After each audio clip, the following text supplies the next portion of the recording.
À l'entrée de l'appartement, le gardien a couru vers moi, le visage pâle. « Madame, venez avec moi tout de suite. » Il m'a entraîné au bureau de sécurité et a montré l'écran du moniteur avec des mains tremblantes. « Regardez ça. » Au moment où j'ai vu les images de sécurité, j'ai eu le souffle coupé. Ce jour-là, je ne suis jamais retourné à l'appartement. Avant de commencer l'histoire, n'oubliez pas de laisser un like et de vous abonner à la chaîne pour voir plus d'histoires comme celle-ci. Au 23e étage d'une tour résidentielle de 30 étages dans un quartier huppé de Manhattan, Emily Davis se tenait près de la fenêtre, son café du matin à la main, contemplant le paysage. Le vent froid de novembre faisait vibrer les carreaux et les arbres de Central Park dispersaient leurs éclatantes feuilles d'automne. Elle travaillait à temps partiel comme bibliothécaire 3 jours par semaine, consacrant le reste de son temps à s'occuper de sa fille de 8 ans, Sophia. « Maman, papa va encore rentrer tard aujourd'hui ?» demanda Sophia en tripotant ses céréales avec une cuillère à la table de la cuisine. Ses cheveux châtains étaient ébouriffés par la nuit, mais ses grands yeux avaient la même belle couleur noisette qu'elle avait héritée de sa mère. « Oui, il est très occupé par son travail, » répondit Emily en caressant doucement les cheveux de sa fille. « Mais peut-être que nous pourrons aller au zoo ensemble ce week-end. » En vérité, le temps que son mari Michael passait à la maison se réduisait de jour en jour. Il travaillait comme vice-président dans une grande banque d'investissement, ce qui avait toujours impliqué de longues heures. Mais récemment, ses retours tardifs étaient devenus anormalement fréquents. Ses journées se poursuivaient ainsi. Il partait pour le bureau avant que Sophia ne se réveille le matin et rentrait après qu'elle soit couchée le soir. Emily regarda son smartphone. Un message de Megan Ramirez était non lu depuis 3 jours. Son amie de l'université et elle étaient restés en contact régulier même après leur mariage, déjeunant ensemble une fois par mois. Cependant, dernièrement, les réponses d'Emily aux messages de Megan se faisaient de plus en plus attendre, et elle annulait plus souvent leur projet de se voir. « Maman, papa vient bien à la fête de l'école, n'est-ce pas ?» demanda Sophia avec inquiétude. Emily sentit sa poitrine se serrer. Michael n'avait pas pu assister non plus à la journée sportive du mois dernier, et Sophia n'avait pas pu montrer à ses parents comment elle courait seule. Pendant que les autres enfants prenaient des photos avec leurs 2 parents, Sophia souriait à l'appareil avec seulement Emily. L'expression légèrement solitaire sur le visage de sa fille à ce moment-là pesait encore lourdement sur le cœur d'Emily. « Je demanderai à papa », répondit Emily d'une voix enjouée, bien qu'intérieurement, elle n'ait que peu d'espoir. Dans la matinée à la bibliothèque, Emily se surprit à être perdue dans ses pensées pendant son travail. Les retours tardifs de Michael avaient commencé vers le printemps de cette année. Au début, il avait expliqué que c'était dû au lancement d'un nouveau projet, mais la même situation durait depuis plus de 6 mois. Parfois, ses costumes portaient une odeur de parfum inconnu, mais elle se persuadait qu'il s'agissait simplement de sorties professionnelles. Pendant la pause déjeuner, sa collègue Sarah s'approcha d'elle. « Emily, tu as l'air fatiguée ces derniers temps. Est-ce que ça va ?»« Juste un peu en manque de sommeil », répondit Emily avec un faible sourire. En effet, elle passait des nuits blanches à attendre le retour de Michael. Ce soir-là, quand elle alla chercher Sophia à l'école, son enseignante, Madame Johnson, s'approcha avec une expression préoccupée. « Madame Davis, Sophia semble un peu cafardeuse ces derniers temps. Est-ce qu'il s'est passé quelque chose ?» Emily répondit en dissimulant son trouble, « Elle a l'air normale à la maison, mais comment est-elle à l'école ? Elle participe aux jeux avec ses amis, mais lorsque la conversation tourne autour de la famille, elle devient parfois silencieuse. J'ai l'impression qu'elle évite de parler de son père. » Cette nuit-là, en couchant Sophia, Emily regarda un message de Michael. C'était un texto bref, « Je serai encore en retard ce soir. Dîner sans moi. » Ces récents messages étaient toujours aussi impersonnels, dépourvus des mots tendres d'autrefois. En attendant Michael, qui n'était toujours pas rentré après 22 heures, Emily s'assit sur le canapé du salon en lisant un magazine. Cependant, les mots ne parvenaient pas à son esprit. Alors qu'ils approchaient de leur 10e année de mariage, elle devait admettre que quelque chose dans leur relation avait changé. Pourtant, sa détermination à tout faire pour protéger sa famille restait intacte. Quand décembre arriva, les heures supplémentaires de Michael devinrent encore plus fréquentes. Non seulement en semaine, mais il sortait de plus en plus souvent le samedi matin en prétextant des réunions d'urgence. Même le dimanche, il était devenu courant pour lui de passer la journée entière hors de la maison, affirmant avoir un golf avec des clients. « Papa, tu avais promis qu'on irait patiner ensemble ce dimanche. Tu te souviens ?» dit Sophia à son père de l'autre côté de la table du petit déjeuner. Michael leva les yeux de son smartphone avec une expression surprise. « C'est vrai. Mais que dirais-tu de dimanche prochain? J'ai une réunion importante avec un partenaire commercial. L'expression de Sophia s'assombrit. Emily passa doucement son bras autour des épaules de sa fille tout en regardant son mari. Michael, tu n'as pas consacré de temps à Sophia dernièrement. Je sais, mais c'est vraiment une période chargée en ce moment. Les choses se calmeront le mois prochain, répondit Michael en ajustant sa cravate à la hâte. Ses paroles n'avaient pas changé depuis 3 mois. Après le départ de Michael, Emily triait le courrier accumulé. Parmi celui-ci se trouvait un relevé de carte de crédit. Quand elle l'ouvrit, plusieurs débits importants et inconnus y figuraient. Restaurant Le Bernardin pour $350. Bijouterie Tiffany pour $1200 et des frais d'un fleuriste 2 fois par semaine, $100 à chaque fois. Emily était perplexe. Michael et elle n'avaient même pas dîné au restaurant ensemble récemment. Qu'avait-il acheté chez Tiffany? Si c'était un cadeau pour elle, elle n'avait aucun souvenir de l'avoir reçu. Cette nuit-là, Michael rentra exceptionnellement avant 21h.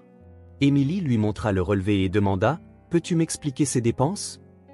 Michael jeta un coup d'œil au relevé et répondit comme si de rien n'était « Oh, ce sont tous des frais de représentation. Des dîners d'affaires avec des clients importants, des cadeaux pour les épouses de partenaires commerciaux, ce genre de choses. L'entreprise les remboursera plus tard, donc ne t'inquiète pas. Mais avoir des frais de représentation aussi fréquemment? Emily, tu ne sembles pas comprendre mon travail. Dans le monde de la banque d'investissement, ce niveau de dépense est normal. » Il y avait une pointe d'agacement dans le ton de Michael. Emily cessa d'insister. Cependant, quelque chose la tourmentait au plus profond d'elle-même. La semaine suivante, Emily appela son amie Megan, mais l'appel tomba sur sa messagerie vocale. La même chose se produisit 3 fois. Même quand elle laissait des messages, aucune réponse ne venait. C'était la première fois depuis qu'elle connaissait Megan qu'elle ne parvenait pas à la joindre de cette manière. Pendant son travail à la bibliothèque, Emily se confia à sa collègue Sarah. « Je n'arrive pas à joindre ma meilleure amie ces derniers temps. On s'échangeait des messages presque tous les jours avant. C'est inquiétant. Pourquoi n'essaies-tu pas d'aller la voir directement ?» suggéra Sarah. « Tu as raison. Je vais passer à son appartement ce samedi. » Samedi après-midi, Emily emmena Sophia et se dirigea vers Brooklyn où se trouvait l'appartement de Megan. Cependant, quand elle sonna à l'interphone, il n'y eut aucune réponse. Quand elle interrogea le concierge, il dit « Je n'ai pas vu Madame Ramirez depuis environ 2 semaines. » Sur le chemin du retour en métro, Sophia prit soudain la parole. « Maman, j'ai entendu papa parler à une femme que je ne connais pas. » Le cœur d'Emily manqua un battement. « Quand? De quoi parlait-il? » La nuit dernière, papa était dans son bureau et la porte était légèrement entr'ouverte. Il a dit « Je t'aime. » Mais il n'a pas dit ton nom, maman. Emily serra la main de sa fille tout en gardant son sang-froid. Papa doit parler à beaucoup de gens différents pour son travail. Tu n'as pas besoin de t'inquiéter. Cependant, le cœur d'Emily était en plein tumulte. Que Michael ait des conversations téléphoniques intimes avec quelqu'un tard dans la nuit semblait dépasser le cadre du travail. Cette nuit-là, Emily ne put dormir. Michael était de nouveau rentré tard. Le relevé de carte de crédit, la perte de contact avec Megan, et la conversation téléphonique que sa fille avait surprise. Tout semblait être des pièces de puzzle éparses qui paraissaient indiquer quelque chose, tandis que l'image globale restait floue. Le lendemain matin, Michael se leva plus tôt que d'habitude et se préparait à la hâte. « Je pars en voyage d'affaires à Chicago aujourd'hui. Je ne serai pas de retour avant 3 jours. » Un voyage d'affaires? Tu n'as rien dit à ce sujet hier. Ça s'est décidé soudainement. C'est une affaire importante. Michael partit avec une grande valise. Emily regarda par la fenêtre le taxi qui emportait son mari s'éloigner, sentant l'anxiété grandir dans sa poitrine. En travaillant à la bibliothèque, Emily n'arrivait pas à se concentrer. Même en rangeant des livres, sa tête était pleine de pensées sur Michael. Sa collègue Sarah s'approcha avec inquiétude. « Emily, ça va? Tu as l'air pâle. »« Juste un peu fatiguée, » répondit Emily avec un faible sourire. « Si tu as des soucis, tu peux m'en parler. Ne garde pas tout pour toi. » Les paroles bienveillantes de Sarah faillirent faire monter les larmes aux yeux d'Emily. Cependant, elle pensait qu'il n'était pas approprié d'exprimer des incertitudes sans preuve concrète. « Merci. Je vais voir comment les choses évoluent un peu plus. » Ce soir-là, après avoir couché Sophia, Emily s'assit seule dans le salon. La maison silencieuse sans Michael semblait plus grande que d'habitude. Elle repensa à sa vie de couple. Les premières années avaient été heureuses. Michael était gentil et après la naissance de Sophia, il avait été un bon père aussi. Quand les choses avaient-elles commencé à dérailler? Elle prit son téléphone portable et tenta de rappeler le numéro de Megan. Mais cette fois, le message « Ce numéro n'est actuellement plus en service » se fit entendre. Emily était perplexe. Megan avait-elle changé de numéro? Pourquoi ne le lui avait-elle pas dit? Au milieu d'un tourbillon d'anxiété et de suspicion, Emily essaya de se convaincre qu'elle exagérait peut-être les choses. Son cœur continuait d'osciller entre le désir de faire confiance à son mari et l'accumulation d'événements inexplicables. L'après-midi du 15 décembre, Emily alla chercher Sophia après être rentrée de la bibliothèque. Sophia discutait joyeusement avec des amis, mais quand elle aperçut Emily, elle accourut. « Maman, est-ce que papa rentre aujourd'hui ?» Michael était censé rentrer de son voyage d'affaires à Chicago la nuit dernière, mais il n'y avait eu aucun contact. Emily sourit à sa fille en répondant « Il va probablement être en retard. Et si on commandait une pizza juste pour nous deux ce soir ?» Alors qu'elles approchaient de l'immeuble, Emily assista à une scène inhabituelle. Monsieur Johnson, le concierge qui aurait dû être assis à l'accueil, semblait attendre quelque chose à l'entrée. Son expression était complètement différente de son calme habituel. Son visage était blême d'inquiétude. « Madame !» Dès que Johnson aperçut Emily, il se précipita vers elle comme s'il cherchait le salut. Son visage était livide et ses mains tremblaient légèrement. « S'il vous plaît, venez tout de suite. Il faut que je vous parle de quelque chose. » Emily était confuse tout en tenant la main de sa fille. « Monsieur Johnson, qu'est-ce qui ne va pas? Y a-t-il un problème? Je vous expliquerai dans le bureau de la direction. Sophia peut attendre à l'accueil.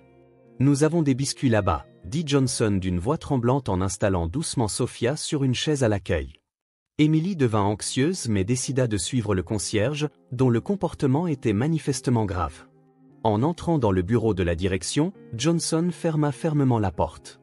Au centre de la pièce, plusieurs moniteurs étaient alignés, affichant des vues de chaque étage et de l'entrée de l'immeuble. « Madame, je fais ce métier depuis 20 ans, mais c'est la première fois que je dois dire une chose pareille à quelqu'un. » La voix de Johnson tremblait. Il se plaça devant un moniteur et commença à manipuler la souris avec des mains tremblantes. « C'est une vidéo d'il y a 30 minutes. S'il vous plaît, regardez l'enregistrement. » Emily eut le souffle coupé. Le moniteur affichait la date et l'heure, confirmant qu'il s'agissait bien d'images d'il y a 30 minutes. L'enregistrement de la caméra de l'entrée commença. Au début, rien ne semblait anormal, mais après quelques secondes, une silhouette masculine familière apparut à l'écran. C'était Michael. Cependant, il n'était pas seul. « Regardez ceci, » dit Johnson d'une voix tremblante. À côté de Michael se trouvait une femme visiblement enceinte. Son ventre arrondi indiquait qu'elle était à un stade avancé de sa grossesse. Et dans les deux mains de la femme, des jumeaux qui semblaient avoir environ 3 ans s'agrippaient fermement. Un garçon et une fille, qui avaient tous deux hérité des sourcils épais et de l'arête du nez si caractéristique de Michael. Le cœur d'Emily se mit à battre violemment. « Mais qu'est-ce que c'est que ça? Il y a encore autre chose, » dit Johnson d'un ton désolé. Dans la vidéo, Michael soutenait doucement la femme alors qu'il se dirigeait vers l'ascenseur. La femme enceinte semblait fatiguée, et Michael avait son bras autour de sa taille, la regardant avec amour. Les jumeaux s'accrochaient aux jambes de Michael en disant « Papa, papa ». Puis, en attendant l'ascenseur, Michael retira discrètement son alliance de sa main gauche. Il tendit la bague à la femme, qui la plaça à son propre annulaire. Michael embrassa doucement le front de la femme. Emily ne put rester debout et s'effondra sur une chaise. « Depuis quand? Madame, je suis vraiment désolé. Je ne savais pas ce que je devais vous dire. » La voix de Johnson semblait lointaine. La tête d'Emily était vide, incapable d'accepter la réalité. « Reconnaissez-vous cette femme ?» demanda Johnson avec hésitation. Emily regarda à nouveau l'écran. Au moment où le visage de la femme fut clairement visible, elle ressentit un choc, comme si le monde s'effondrait. Megan. C'était sans l'ombre d'un doute Megan Ramirez, son amie depuis l'université. La raison pour laquelle elle n'avait pas pu la joindre récemment devint parfaitement claire. Son numéro de téléphone devenu inutilisable était probablement pour échapper à Emily. « Alors vous la connaissez », dit Johnson avec une expression compatissante. Emily essaya de se lever, mais ses jambes n'avaient plus de force. Son mari en qui elle avait confiance depuis 10 ans. Son ami en qui elle avait confiance depuis 17 ans. La trahison des deux avait détruit les fondements même de la vie d'Emily. Madame, ça va? Voulez-vous un verre d'eau? Non, répondit Émilie d'une voix tremblante. Cette vidéo, quelqu'un d'autre l'a-t-il vue? Non, seulement moi. Dans des cas comme celui-ci, je ne savais pas ce que je devais faire. Émilie prit une profonde inspiration et rassembla le peu de rationalité qui lui restait. Pourriez-vous m'en faire une copie? Bien sûr. Pendant que Johnson copiait la vidéo sur une clé USB, Émilie pensait aux enfants. Les jumeaux étaient clairement les enfants de Michael. Non seulement par leurs traits de visage, mais par la façon dont ils étaient à l'aise avec Michael. Il était évident qu'ils passaient du temps ensemble depuis longtemps. Cela signifiait que cette relation durait depuis au moins 4 ans. Et l'enfant dans le ventre de Megan, ce serait le 3e. Émilie se souvint du jour où le médecin lui avait dit, après la naissance de Sophia, qu'il lui serait difficile d'avoir d'autres enfants. Elle en avait parlé à Michael et à Megan. « Madame, voici la clé USB », tendit Johnson. Émilie la prit avec des mains tremblantes. « Merci, et je suis désolée de vous avoir impliqué dans une histoire pareille. Ne vous inquiétez pas pour ça. S'il y a quoi que ce soit d'autre que je puisse faire ?» Émilie quitta le bureau de la direction et retourna auprès de Sophia, qui mangeait des biscuits à l'accueil. Au moment où elle vit le sourire innocent de sa fille, les larmes faillirent déborder. « Maman, les biscuits étaient délicieux. »« C'est merveilleux, ma chérie. » Émilie serra sa fille dans ses bras. En montant dans l'ascenseur, Émilie fixa les boutons des étages supérieurs. C'était peut-être là que Michael et sa vraie famille logeaient. Elle appuya cependant sur le bouton de leur propre étage. En entrant dans leur appartement, Émilie regarda par la fenêtre. Le paysage nocturne de Manhattan était magnifiquement illuminé, mais même cette lumière semblait fausse maintenant. « Maman, aujourd'hui est un peu bizarre. »« Est-ce que ça va ?» demanda Sophia avec inquiétude. Émilie regarda sa fille. Cet enfant était la seule chose réelle. Cet enfant ne la trahirait jamais. « Sophia, ça te dirait de faire un petit voyage avec maman? Allons voir grand-mère. »« Vraiment? Youpi! Mais papa ?» Émilie sourit. C'était un sourire complexe, mêlé de tristesse, de colère et de détermination. « Papa est occupé, alors partons juste toutes les deux. » Émilie ne pouvait empêcher ses mains de trembler en faisant les valises. Sophia fourrait avec enthousiasme ses vêtements et ses peluches préférées dans la valise. L'innocence de sa fille, inconsciente de la détresse de sa mère, serra le cœur d'Émilie. « Maman, combien de temps on va rester chez mamie? » « Un petit moment. Je suis sûre que ce sera amusant, » répondit Émilie en souriant à sa fille. Sa mère, Dorothy Harris, vivait dans la banlieue du New Jersey. Depuis la perte de son mari 5 ans auparavant, elle vivait seule, mais attendait toujours avec impatience les visites d'Émilie et de Sophia. Elles appelèrent un taxi et quittèrent l'immeuble. Alors que l'ascenseur descendait, Émilie réalisa que sa vie était sur le point de changer fondamentalement. Elles arrivèrent chez sa mère après 22 heures. Dorothy fut surprise par la visite soudaine, mais les accueillit chaleureusement en voyant le visage de sa petite fille. « Émilie, qu'est-ce qui ne va pas à cette heure tardive? »« Maman, il faut que je te parle après avoir couché Sophia. » Dorothy sentit la gravité de la situation à l'expression d'Émilie et hocha la tête en silence. Après avoir endormi Sophia dans le lit de la chambre d'amis, Émilie raconta tout à sa mère. Elle lui montra également la vidéo sur la clé USB. Dorothy eut d'abord une expression d'incrédulité, mais son visage pâlit en regardant les images. Cette fille, Megan? Dorothy ne savait plus quoi dire. Megan était venue de nombreuses fois dans cette maison en tant que meilleure amie de sa fille. « Demain, je contacterai un avocat », dit calmement Émilie. « Je vais commencer à préparer le divorce. » Cette nuit-là, le téléphone portable d'Émilie ne cessa de sonner. C'était Michael. Elle ignora les premiers appels, mais comme il devenait trop insistant, elle éteignit le téléphone. Le lendemain matin, Émilie appela le cabinet de Sandra Mitchell, une avocate spécialisée en divorce local. Quand elle expliqua qu'il s'agissait d'une urgence, on lui trouva un créneau pour un rendez-vous cet après-midi-là. Au cabinet d'avocats, Émilie présenta la vidéo de la caméra de sécurité et les relevés de carte de crédit. Maître Mitchell était une femme expérimentée qui écouta calmement l'histoire d'Émilie. C'est une preuve évidente d'adultère. De plus, il s'agit d'une relation à long terme avec plusieurs enfants impliqués. Des demandes de dommages et intérêts et de pensions alimentaires sont possibles. Combien de temps cela prendra-t-il? Si l'autre partie répond honnêtement, cela pourrait prendre quelques mois, mais s'il conteste, cela pourrait durer plus d'1 an. En signant les documents, Emily sentit que sa nouvelle vie commençait. Ce soir-là, alors qu'elle dînait avec Sophia chez sa mère, l'interphone sonna. Quand Dorothy ouvrit la porte, la voix de Michael se fit entendre. « Belle maman, est-ce qu'Emily est là? J'aimerais lui parler. » « C'est lui », se retourna Dorothy. Emily prit une profonde inspiration. « Je vais le voir. » Sophia, reste à l'étage. Michael entrant dans le salon était complètement différent de son attitude confiante habituelle. Ses cheveux étaient en désordre et ses yeux injectés de sang. « Emily, pourquoi as-tu disparu soudainement? Je me suis inquiété pour toi. » « Inquiet ?» ricana Emily. « Je n'ai pas besoin que tu t'inquiètes pour moi. »« De quoi parles-tu » Emily posa la clé USB sur la table. « Regarde ça. » Le visage de Michael devint pâle. « Ça, où as-tu eu ?» La caméra de sécurité de l'immeuble. « Toi, Megan et les enfants. Quelle charmante famille. » À ce moment, le bruit de la porte d'entrée s'ouvrant se fit entendre. Alors que des bruits de pas approchaient, Megan apparut. Son ventre proéminent était encore plus visible que sur la vidéo. « Emily, » dit Megan d'une voix tremblante. « Comment oses-tu venir ici ?» Emily se leva. « Après avoir trahi 17 ans d'amitié, comment peux-tu te montrer ?» Michael et Megan tombèrent tous les deux à genoux. « Emily, pardonne-moi, » supplia Michael. « C'est entièrement de ma faute. Megan n'y est pour rien. »« Pour rien ?» La voix d'Emily tremblait de colère. « Elle a donné naissance à 3 de tes enfants. » Megan se mit à parler à travers ses larmes. « Emily, nous nous aimons vraiment.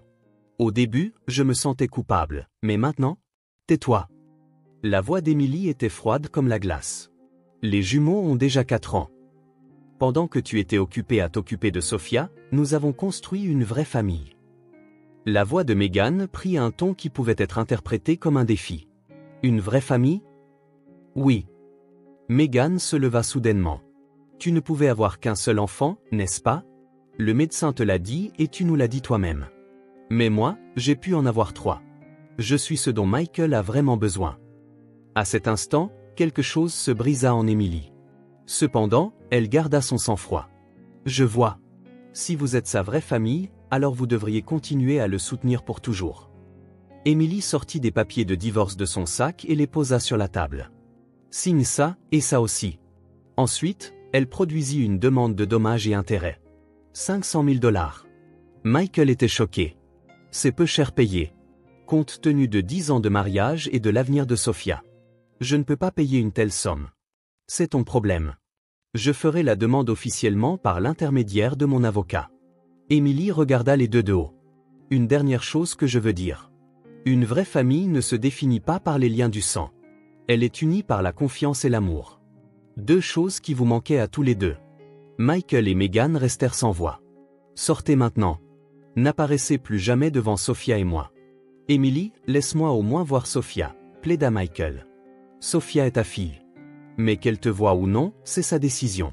Pour l'instant, je la protège. Après leur départ, Emily regarda leur voiture s'éloigner par la fenêtre. Sa mère, Dorothy, posa doucement sa main sur son épaule. « Tu as bien parlé, Emily. »« Maman, je n'ai pas tort ?»« Pas du tout. Une vie meilleure vous attend, toi et Sophia. » 1 an plus tard, Emily et Sophia avaient commencé une nouvelle vie dans une petite maison d'un quartier résidentiel calme de Brooklyn. Le divorce avait été finalisé plus rapidement que prévu, et elle avait obtenu 300 000 $ de dommages et intérêts et une pension alimentaire mensuelle. Avec les fonds de la vente du luxueux appartement de Manhattan, elles avaient acheté cette maison chaleureuse et confortable. « Maman, plantons des fleurs dans le jardin. » Sophia, maintenant âgée de 9 ans, était devenue beaucoup plus épanouie qu'auparavant. Bien qu'elle ait été initialement confuse par la vie sans son père, à mesure que son lien avec sa mère s'approfondissait, elle avait retrouvé son sourire naturel. « C'est une excellente idée. Et si nous allions à la jardinerie ce week-end » Emily avait été embauchée à plein temps à la bibliothèque et pouvait désormais gagner un revenu stable. Sa promotion de temps partiel à temps plein était le résultat des recommandations de ses collègues et de ses propres efforts. Dans son nouveau lieu de travail, ses connaissances et son expérience étaient très appréciées. Un jour, en faisant ses courses au supermarché du coin, elle croisa une femme familière. C'était Megan. Elle tenait un nouveau-né dans ses bras et avait l'air épuisée. Les jumeaux n'étaient nulle part en vue. Emily appela Megan. « Bonjour, Megan, répondit calmement Emily. Tu es au courant pour Michael? La voix de Megan tremblait. Emily secoua la tête. Après le divorce, elle n'avait pas suivi les faits et gestes de son ex-mari. Il a été licencié de son entreprise.